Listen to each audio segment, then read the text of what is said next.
हाँ जी, good afternoon बच्चों। आज स्टार्ट करते हैं एक्सरसाइज 1.3। ओके, 1.3 से स्टार्ट करते हैं एक्सरसाइज। क्वेश्चन नंबर 1 कराता हूँ। ये क्वेश्चन बोलता है रूट 5 को इज आ इरेशनल। ये आप लोगों को क्या करना है, प्रूफ करना है। क्या करना है? प्रूफ। ठीक है, तो ठीक है, स्टार्ट करते हैं। इरेशनल नंबर मैंने आपको बताया था मेरे बच्चों, आप लोग अच्छे से जानते हो जितने भी रूट की फॉर्म में होते हैं वो सारे क्या होते हैं, इरेशनल नंबर होते हैं।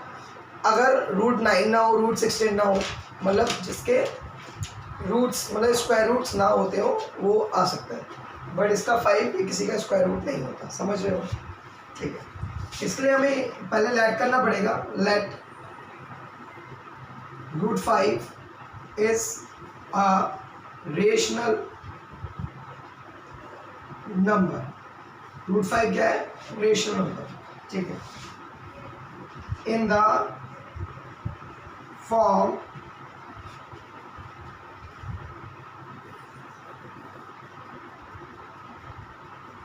P upon Q and P and Q are coprime number. क्या कोप्राइम नंबर क्या होता है? रेशनल नंबर होते हैं हमारे P upon Q की फॉर्म में, और कोप्राइम नंबर होते हैं जिसका ओनली दोनों का फैक्टर क्या रहो, ओनली 1 आ रहा हो और 1 से ज़्यादा फैक्टर ना रहो। कोप्राइम दो का फैक्टर ओनली 1 आ रहा हो। क्या आ रहा हो? 2 का फैक्टर ओनली 1। वी कॉल से coprime number. And what is composite number? It's mean 2 and more than 2 factor. We call से कंपोजिट नंबर, लेकिन 1 नहीं होना चाहिए उसमें।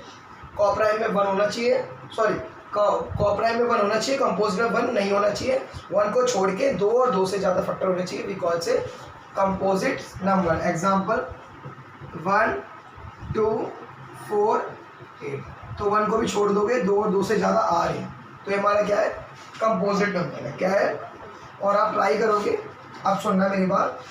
मान लीजिए मैंने एक क्वेश्चन दिया, ठीक, अब आप मेरी बात बताइए, आपको रूट 5 ने को आपने P अपॉन Q फॉर्म में लिया, ये तो लिया। बोथ साइड स्क्वायरिंग कर दो, बोथ साइड क्या कर दो? स्क्वायर कर दो। तो आपको पता है रूट 5 का स्क्वायर हो जाएगा और P अपॉन Q का होल स्क्वायर होगा। रूट 5 का 5 आ जाएगा और P स्क्वायर और Q स्क्वायर आ जाएगा। कोई डाउट? हाँ, आप सुनिए मेरी बात ध्यान से। क्या मैं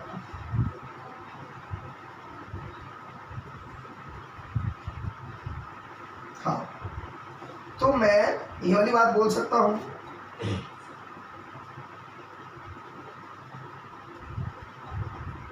जो मेरा Q का स्क्वायर है P का स्क्वायर मल्टीप्लाई वाला डिवाइड में आ जाएगा, है ना। अब मैंने आपको सिखाया था कि कभी भी 1 को छोड़ के कोप्राइम नंबर डिवाइड नहीं होगा, है ना। अब मेरी बात सुनिए, क्या P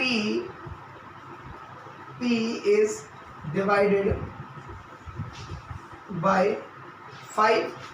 अगर डिवाइड हो रहा है P 5 से, इट्स मीन इसका फैक्टर होगा, है ना। P is divided by 5, hence P square is also divide by 5।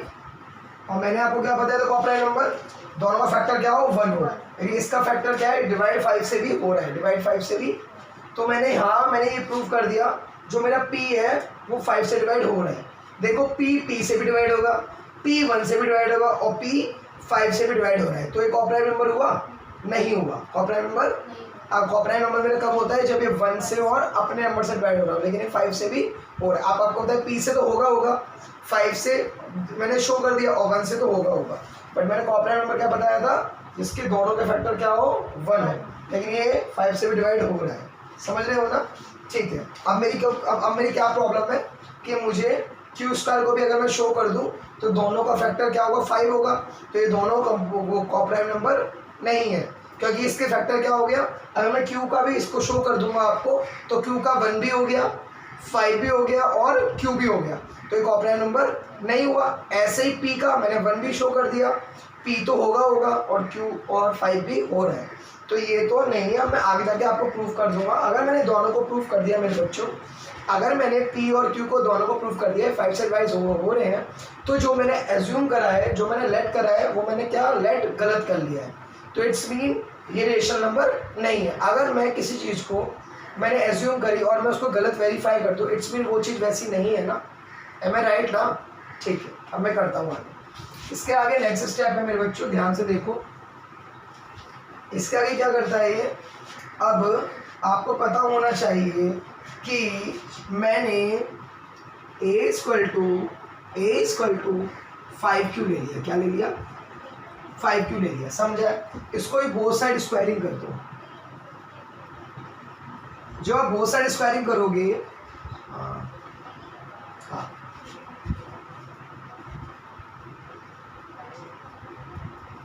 Sorry,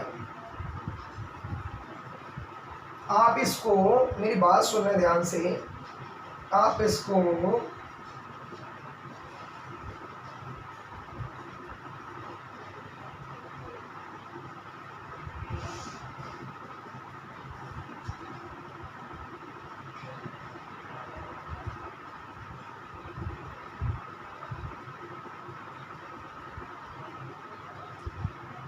हाँ, P इक्वल टू, आप इसको 5 के ले लो। क्या ले लो?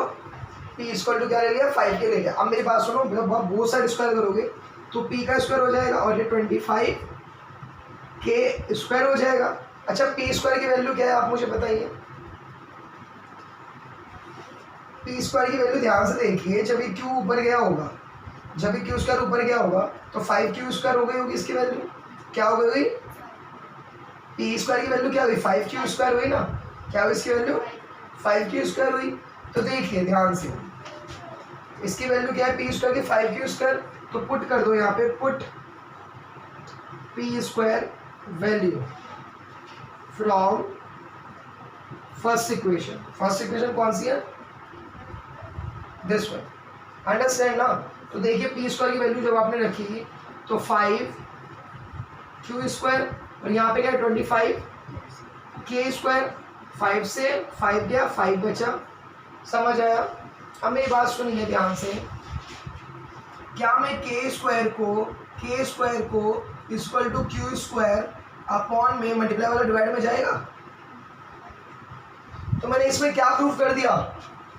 5 P से डिवाइड हो रहा था और 5 Q से भी divide, 5 is divide, sorry, Q is divide by 5, hence sorry, Q square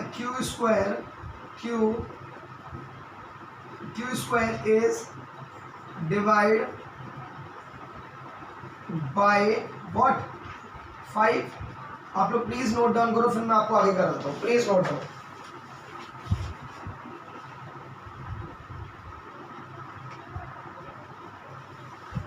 ये आपका 5 जो Q स्क्वायर है 5 है, 5 डिवाइडेड बाय Q। आपको पता है ना Q स्क्वायर का मतलब क्या होता है? Q इंटू Q, तो मतलब Q से पहले डिवाइड हुआ होगा, फिर मैंने शो कर दिया कि Q स्क्वायर से भी, जब Q से हो जाएगा तो Q इंटू Q स्क्वायर है, तो Q स्क्वायर से भी डिवाइड हो जाएगा। पहले सिंगल वैल्यू फिर डबल वैल्यू से, है ना? आप लोग प्लीज नोट डाउन करो, फिर मैं आगे कराता हूँ। नहीं समझ आया तो देखिए दोबारा देखिए, let √5 is a irrational number, ये मैंने एज्यूम करा है in the form of P upon Q, और मैंने क्या लेट कर लिया एक और, P and Q are coprime number. What is the meaning of coprime number? Coprime number it's mean जब दो का फैक्टर क्या हो? 1 हो, कॉमन आ रहा हो क्या? 1, और कोई ना आ रहा हो, है ना? मैंने ये लिया कॉप्राइम नंबर।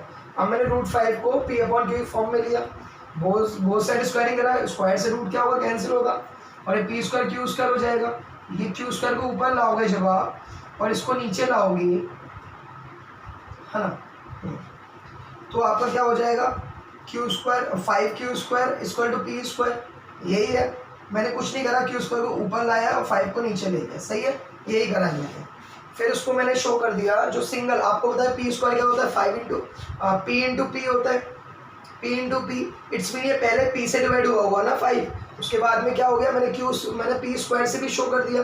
तो पहले मेरे बच्चों P is divided by 5 and P square is also divided 5, आपको पता ही होगा, ठीक है। मैंने फिर क्या ले लिया, पी इक्वल टू 5 के ले लिया मेरे बच्चों।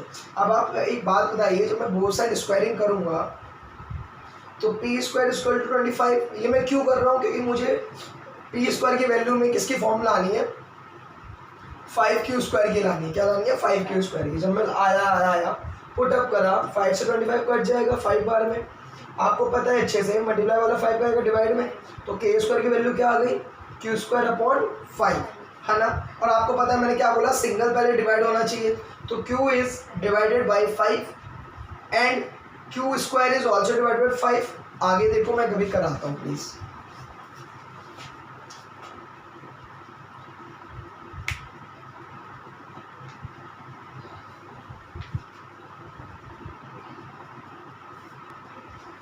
तो देखिए मैंने आपको लास्ट में शो करा था, जो मैंने आपको ये दिखाया k स्क्वायर जो था वो q स्क्वायर डिवाइड हो रहा है किससे, 5 से। q is divide by 5, okay. q square is also divided by 5, ठीक। अब देखिए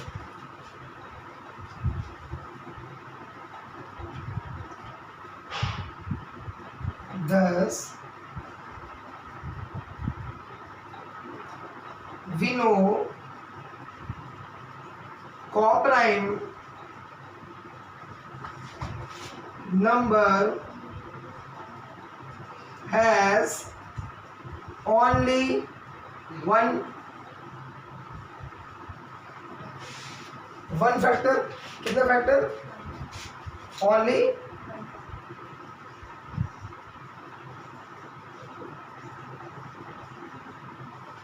one factor, but our assumption is contradict, मतलब गलत साबित कर रही है, ये कॉन्ट्राडिक्ट कर रही है ना। कहीं मैंने आपको बताया था कॉपराइन नंबर क्या होता है, वन फैक्टर, लेकिन इसमें क्या हो रहा है, 1 भी हो रहा है, p भी हो रहा है और 5 भी हो रहा है, और q वाले में भी 1 भी हो रहा है, q भी हो रहा है, और तो हमारा 5 नहीं आना चाहिए था ना, बट एक 5 थोड़ा सा डिवाइड हो रहा है। तो जो हमने एज्यूम करा वो क्या करा, गलती से एज्यूम कर लिया, तो मैंने वहाँ पे शो कर दिया जो हमने एज्यूम करा वो क्या हो गया, कॉन्ट्राडिक्ट कर रहा है। Then √5 is a irrational number।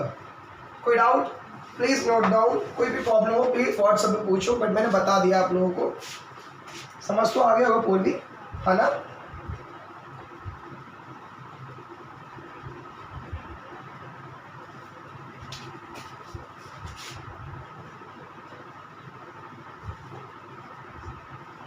ये पहला वाला ये मैंने दोबारा रिपीट कर दिया मेरे बच्चों।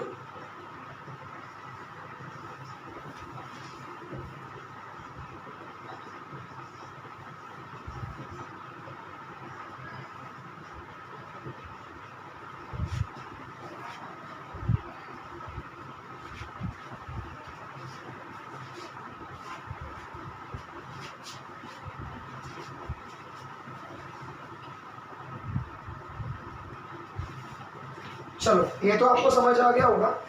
अब इसी के जैसे एक क्वेश्चन और बता देता हूँ, फिर आपके सारा कंप्लीट हो जाएगा। छोटा सा है, चलाइए। सेकंड क्वेश्चन क्या था पूरी,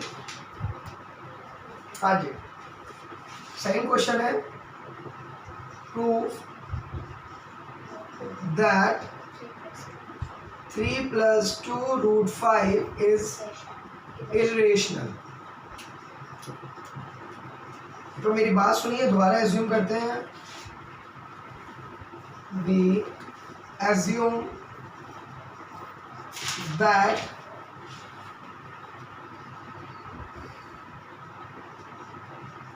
three plus five is a rational number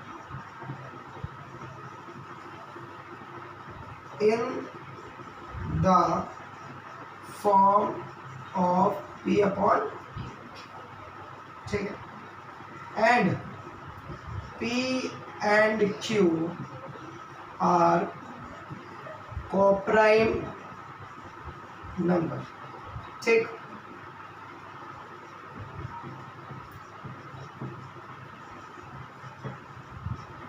ठीक, अच्छा मेरी बात बताइए, पूरी प्लस वाला कहाँ जाएगा?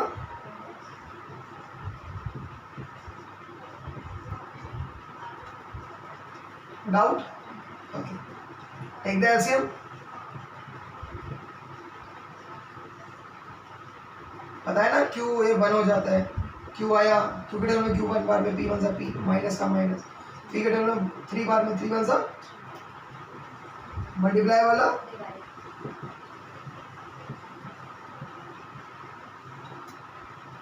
6, ठीक, सही है ना बिल्कुल, ठीक। Root 5 equal to P minus 3 Q equal to upon 6। अब आपको पता है, एक चीज़ देखना ध्यान से,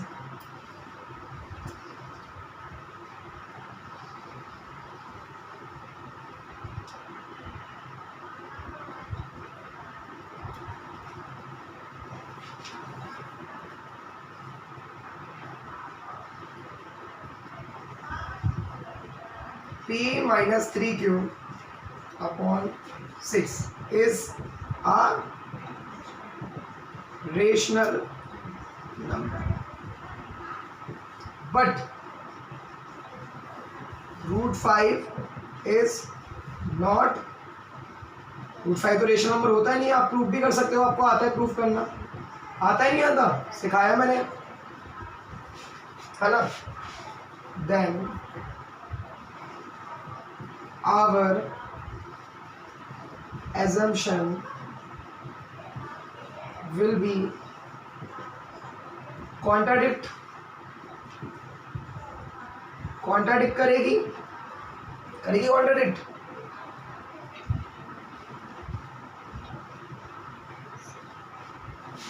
so 3 plus 2 root 5 is a irrational number. आपको मैंने सिंगल करना भी सिखा दिया है, तो don't be confuse, okay, please note down मेरे बच्चों। और भी आया समझ? आपको पता होगा ये पी अपॉन क्यू फॉर्म में, और आपको पता है पी अपॉन क्यू फॉर्म में क्या होता है, रेशनल नंबर, ठीक।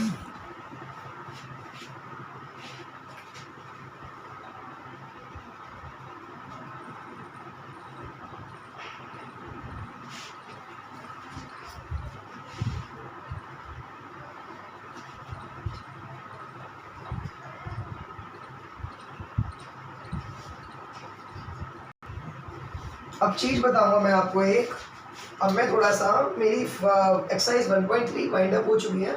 आप लोग को जो भी डाउट हो आप लोग प्लीज़ व्हाट्सएप पे पूछ लेना। मैं एक्सरसाइज 1.4 पे आ रहा हूँ, आपका चैप्टर वाइंड अप हो जाएगा मेरे बच्चों आज। पहली बात मैं इसमें एक चीज़ बताऊँगा, कभी भी मैंने आपको बताया था रेशनल नंबर में 2 कैटेगरी होती है, रेशनल नंबर आपको पता होगा पी अपॉन क्यू की फॉर्म में होता है, but q is not equal to 0। इसमें एक मेरी फॉर्म होती है टर्मिनेटिंग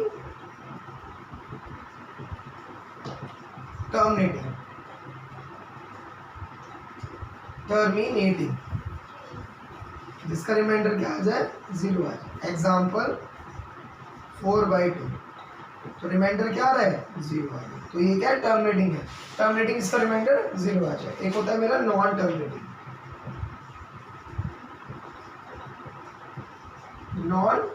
टर्मिनेटिंग, जिसका रिमाइंडर 0 ना आए, जैसे 0.2222 0.13451345 मतलब कट रहा नहीं है, समझ आया। ये होगा नॉन टर्मिनेटिंग। अब नॉन टर्मिनेटिंग में दो होता है, एक होता है रिकरिंग, एक होता है नॉन रिकरिंग। तो ये कौन सी कैटेगरी है? ये मेरी रिकरिंग वाली कैटेगरी है। कौन सी वाली कैटेगरी है? रिकरिंग वाली कैटेगरी है। और non recurring, non terminating, non recurring.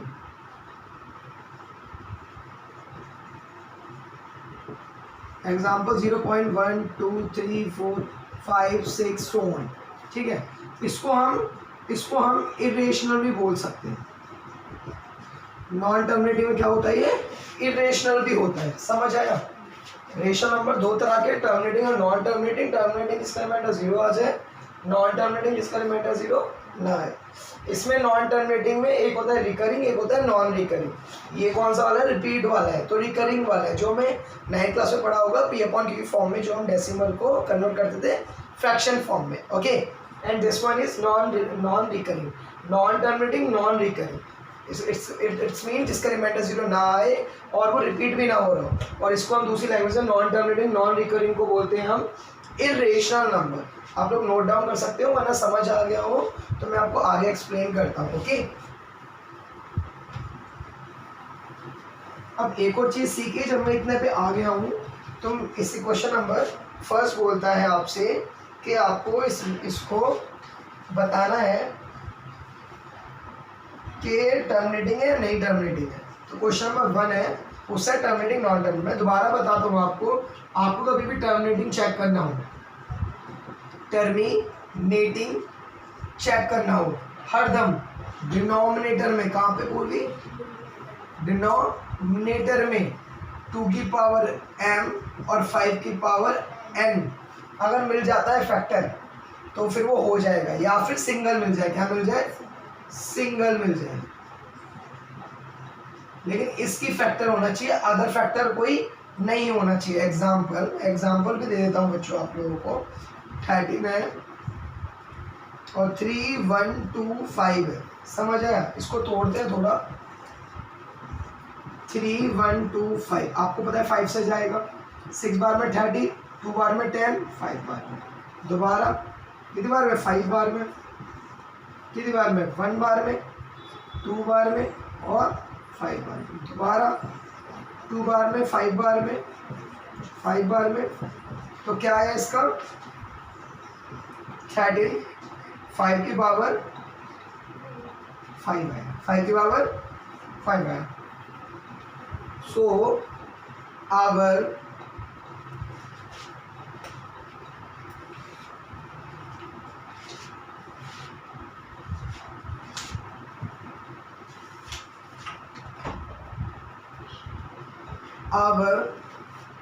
denominator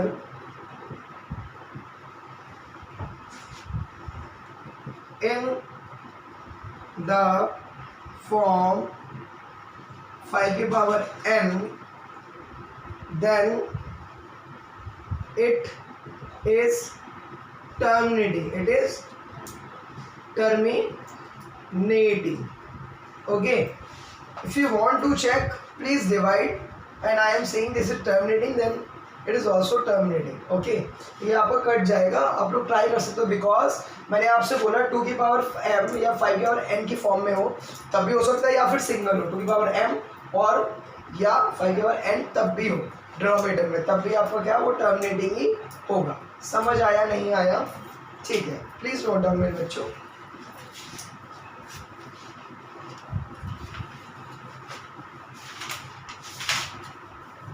और भी करना है, आगे करा दूँ, दे दो।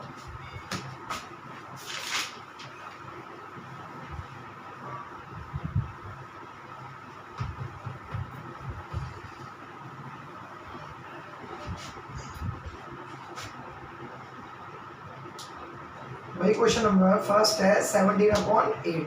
तो आपको पता है अच्छे से 17/2 की पावर 3, और आपको पता है आवर डिनोमिनेटर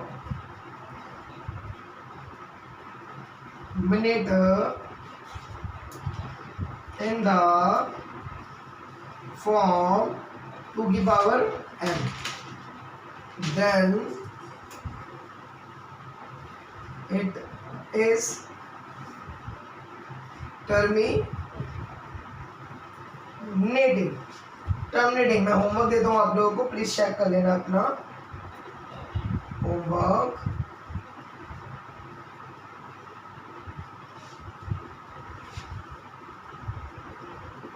मैं आपको दोबारा बता रहा हूँ मेरे बच्चों, फ्रैक्शन में मतलब डिनोमिनेटर में 2 की पावर m या 5 पावर n में या फिर सिंगल हो तब तो वो टर्मिनेटिंग हो जाएगा। अगर एक भी फैक्टर एक्स्ट्रा मिला, मतलब 3 का मिल गया या मेरा 7 का मिल गया, तब वो टर्मिनेटिंग नहीं होगा। मतलब कुछ भी 2 की पावर m और 5 पावर n से इसके अलावा कुछ भी नहीं होना चाहिए, ओके, वरना आपका वो टर्मिनेटिंग नहीं होगा। आप ट्राई भी कर सकते हो बच्चों। 64 4 5 5, second one is 15 1600, third one is 29 3 4। Okay, please note down बच्चों।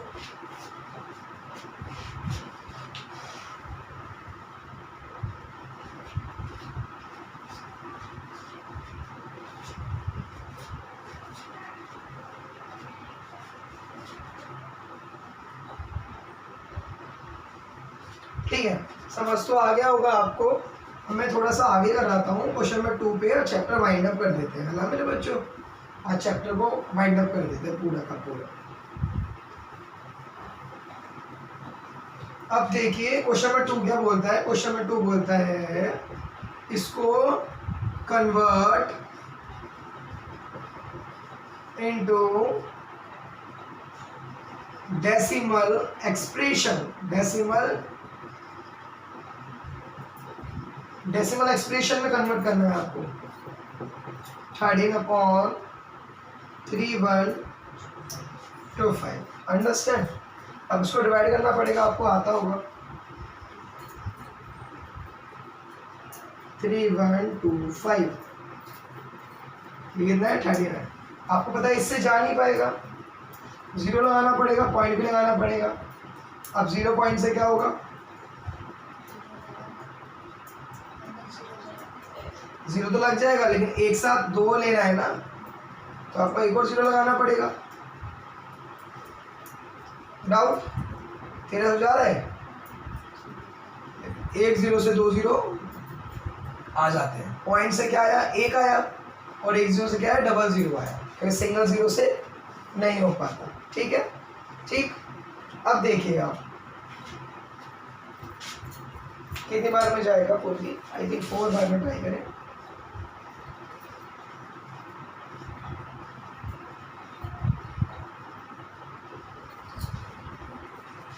बारह 500 कितनी बार में, 4 बार में 500 आया। अब पॉइंट तो लगा हुआ है, 0 आ ही जाएगा। कितनी बार में, 1 बार में। कितनी बार में,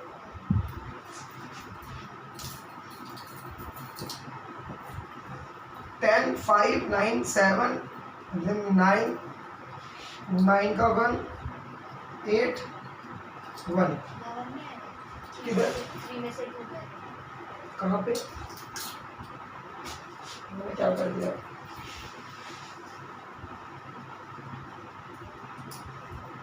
अरे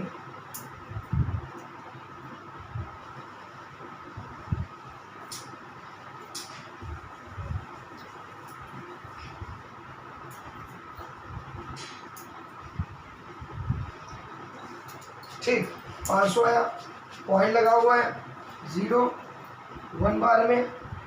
सही है, गलत है? नहीं, पैसे तो सही है, बोल रही हूँ 3 में से 2 गया तो 1 तो बचेगा। बाबू 13,000 में से 12,500 गया तो कितना बचा, कैरी ले लिया ना उसने, 10 में से 5 गया। अरे यार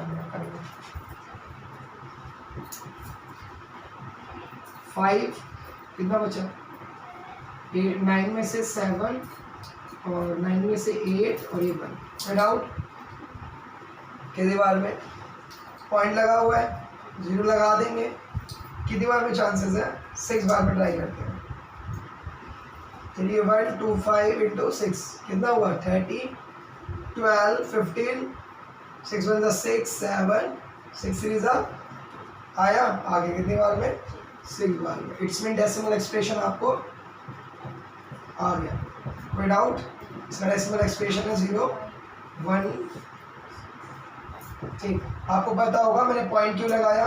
पॉइंट के लिए क्या था, आपको 13 दे रखा था, पॉइंट लगाया तो 0 आया। अब आपको पता है अब ये 2 वैल्यू और चाहिए तो 0 के मारे हमने 2 वैल्यू ले लेते हैं। आपको पता है ना, एक साथ डिवाइड नहीं हो सकता, इसलिए ये आपको ऐसे करना है। ठीक है, नेक्स्ट क्वेश्चन और बता देता हूँ मैं आपको। 17/8 है। इसको कन्वर्ट करने के लिए आपको कुछ भी नहीं करना, आपको डिवाइड कर सकते हो डायरेक्टली। और आपको पता होगा ये टर्मिनेटिंग है ही है, कटना तो है ही है। ठीक है, आपको पता है कभी भी डिनोमिनेटर में 2 की पावर m और 5 की पावर n आ जाए तो टर्मिनेटिंग होगा। तो आप इससे ये भी समझ गए होंगे और इससे भी समझ गए 2 की पावर कितना आ रहा है, 3 आ रहा है, तो टर्मिनेटिंग तो ये है ना। अब बताओ 8 में कितना मल्टीप्लाई कर दूँ जो कि मेरा आ जाए 0 की फॉर्म में। डरो मत। 17 2 की पावर 3 है। अगर मैं यहाँ पे 5 की पावर मल्टीप्लाई बाई 3 कर दूँ, मल्टीप्लाई बाई 3 कर दूँ, ठीक है, तो ये क्या आ जाएगा सोचो। 17 और 5 125 मल्टीप्लाई कितना 2 और 5। आपको पता है पावर प्लस 10 की पावर कितना हो गया 3। आपको ये भी पता होगा 17 इंटू 125 कितना हो गया 1000। अब आप मल्टीप्लाई कर लो, 3 0 लगा देना, पॉइंट आगे आ जाएगा। आगे डेसिमल फॉर्म में ये भी इजी तरीका है। मैंने को दोनों तरीके बता दिए, आप प्लीज़ घर से कर लेना थोड़ा बहुत। ठीक है, thank you all of you. Chapter wind up हो चुका है, फर्स्ट चैप्टर। कोई भी डाउट हो आप व्हाट्सएप पे पूछ सकते हो। कोई बच्चा ट्यूशन पढ़ता हो या नहीं पढ़ता हो आप लोग पूछ सकते हो व्हाट्सएप पे, क्योंकि I am always sending with you. Okay, thank you all of you.